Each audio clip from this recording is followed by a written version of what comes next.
Hello guys, it's Lucid. Alright, so GGG just dropped the patch note for Patch Style 339 Curse of the Allflame. There's a ton of information packed into this patch.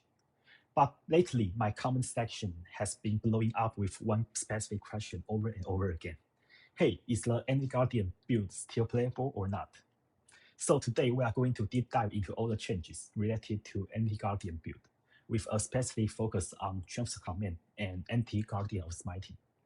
Alright, let's jump right into it. First up, Animated Guardian just got a quality of life change, and equipment display window. This allows us to check what items our Guardian is wearing at any given time. Seriously, no more relying on your memory to figure out what gear you gave your Guardian 3 days ago is really good. Now, we still don't know if POB will be able to import this Guardian gear directly. But man, if they can make that happen, it's gonna be incredibly convenient. Let's cross our finger and hope GGG remember to implement this feature. And one thing I also want to remind everyone, this equipment window is strictly for viewing. We cannot use this window to give or remove items from our Guardian. You still have to drop the gear on the ground and casting the HG skill to equip it. Because of this, when you are preparing to give your Guardian a new one-hand sword, please make sure your Guardian is currently holding a two-hand weapon. Otherwise, there's a very high chance that your new one-hand sword will end up in the off-hand slot instead of replacing the main-hand weapon. And yep, that's great. Alright, now let's move on to the Lifestaker Anti-Guardian of Smiting. Unfortunately, guys, I think this build is dead in the water. GGG absolutely nerfed it too much.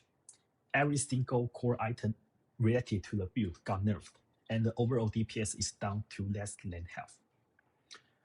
But the real nail in the coffin is transfusion support is completely unobtainable in 329.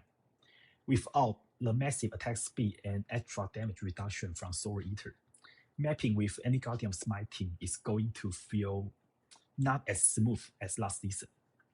On top of that, a Lifestaker isn't the traditional summoner, which means you generally don't allocate any minion defense node on the passive tree. So your Guardian's survival is probably going to be a massive issue now. Because of this, I highly recommend avoiding this build this season. Honestly, as an endgame Staker build, it wasn't even that OP compared to other Staker out there. So I really don't get why GGG hate this build so much. But hey, it's what it is. Okay, next, let's talk about the changes to Transfer Command this season. TLDR, Transfer Command only received one single nerf, but it can still absolutely clear all content, basically unaffected. The change everyone is panicking about is that Mask of Stitch Demon no longer provide massive life regeneration to our Guardian. Because of this, I no longer recommend using this unique helmet. But does this mean our Guardian is going to become super squishy or die instantly? I think not. It barely matters. To verify this, I actually tested a setup using their cast and Guru Crew's pelt on my 328 character. I took it into all kinds of juicy endgame content just to see how the Guardian's life bar will hold up. I tested them one by one, juicy Delirium Unstable Bridge, Ultimatum, and even Simulacrum. And guess what? In the entire test, the Guardian's health remained perfectly healthy. I think the reason for this result is Mask of Stitch Demon was a great item for sure, but it was never mandatory.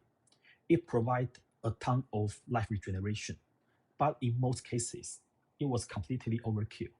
You just don't need that much life regen anyway. Plus, by playing Necromancer, the Guardian can get plenty of life recovery from other sources. First, we have minion life leech, and next we also have life regeneration from the passive tree and the AG Spotty Armor. And most importantly, we have the life from death node from the minion life cluster Drew. This node is incredibly broken for this build because Transfer Command constantly refresh our empty weapon, which means we are continuously trigger this 4% life recovery, and it's insane. So, based on my testing, most endgame strategies remain completely unaffected. Now, if you do run into super VP endgame content and you are worried about your AG dying, here's my advice. You can try to allocate Decay Ward on the passive tree for that extra minion block chance, and swap out Spirit Offering for Bone Offering. This will multiply your AG's EHP by several times, making it almost immortal. But to be honest, I have only ever needed to do this for Blighted Evacuation strategy. For all other in-game content, you don't even need it. Also, this league introduced the new Enshrouding Crystal mechanic. Basically, unique item can now get extra implicit as a build that uses a ton of unique items. This mechanic get me super excited. Just imagine, can we transfer Voidforge modifier on another two-hand weapon, or transfer Command's modifier onto another unique body armor? If that can happen, that would be super powerful for this build. I will be focusing heavily on researching the potential of this new mechanic this season. Who knows, it might actually push this build even stronger than last league. So overall, I don't think much has changed for Trance Command in 329. It is still 100% playable. If you want to league start or play this build, you can directly reference my 328 build guide video. The only difference is Mask of Stitch Demon is no longer needed, so just drop it and continue to use their cast and Glucose Pelt. You will be totally fine. Alright, so that's all the content I have got for you guys today. I hope you all have an amazing league start in the new season.